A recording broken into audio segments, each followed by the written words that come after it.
Will we see baby Beetlejuice in a third movie? Finally, after more than 3 decades, Beetlejuice 2 has hit the big screen, bringing back the mischievous bioexorcist played by Michael Keaton.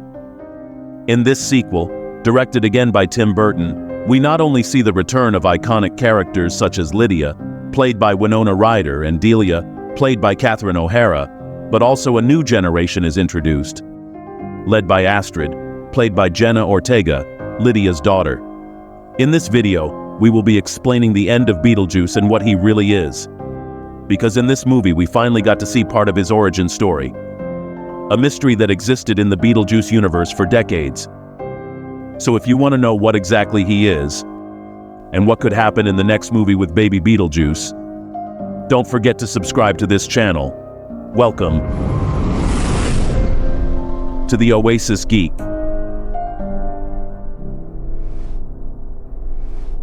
To understand who exactly Beetlejuice is and what his real purpose is, it's important to go back to his past. Although his origin is not entirely clear, the movie suggests that when Beetlejuice was human, he lived during the Middle Ages, between the years 1300 and 1350.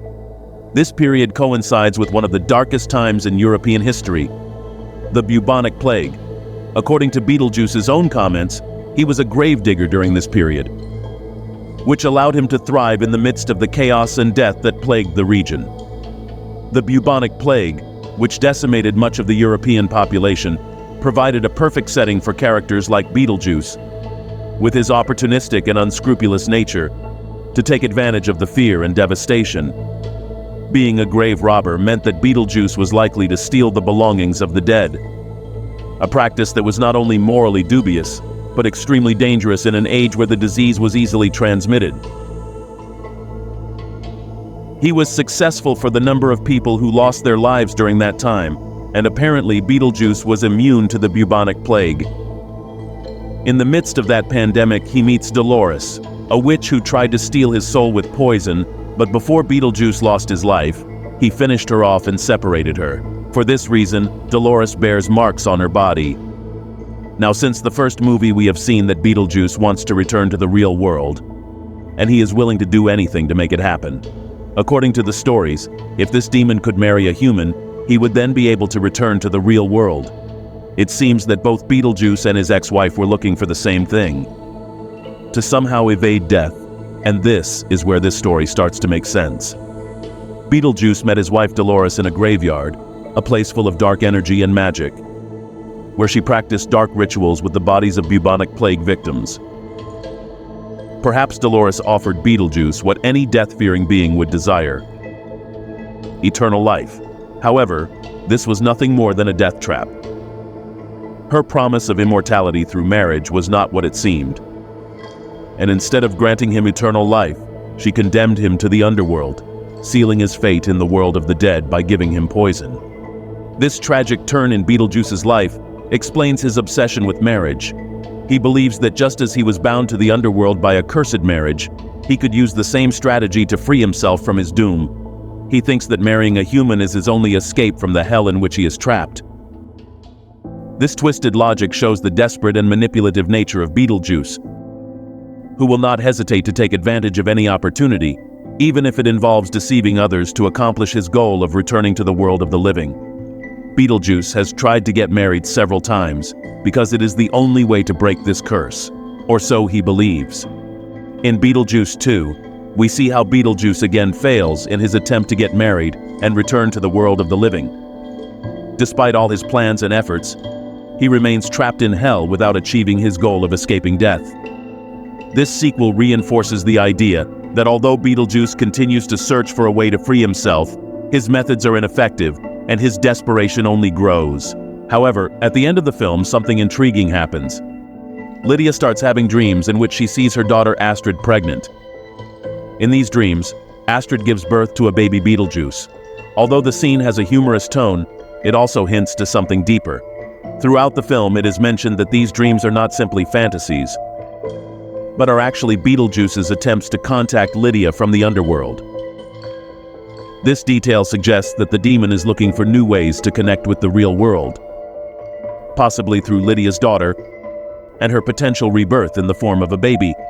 This ending leaves open the possibility of a third film, where the baby Beetlejuice could play a key role in his new attempts to escape.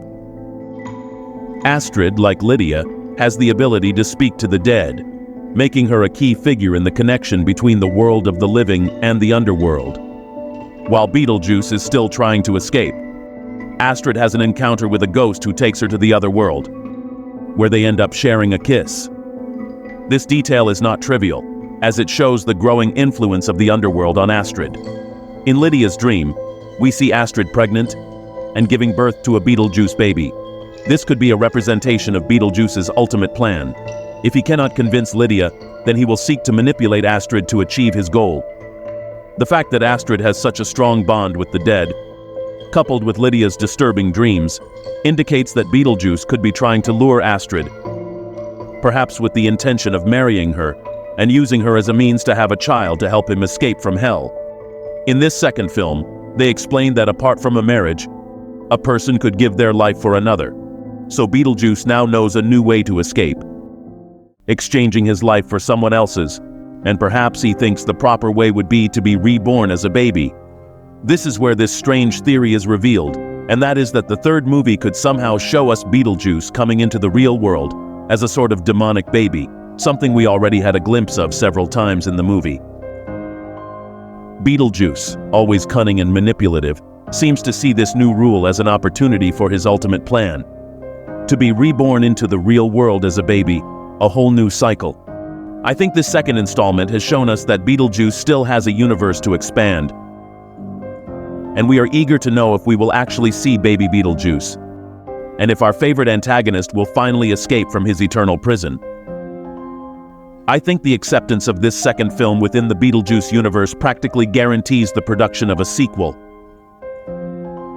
With the addition of Jenna Ortega as Astrid, it is very likely that her character will play an even more central role in the future of the franchise. Ortega has gained a lot of popularity recently, which reinforces her importance in any potential continuation of the saga. This new chapter has managed to capture the attention of both fans of the original film and a new generation, so a third installment could further explore Beetlejuice's legacy. But tell me, what do you think of Beetlejuice's ending? Does he really want to escape by becoming a baby? Why else is he causing Lydia nightmares? Share your opinion in the comments. And for more videos of your favorite series and movies, don't forget to subscribe to this channel. You're on The Oasis Geek.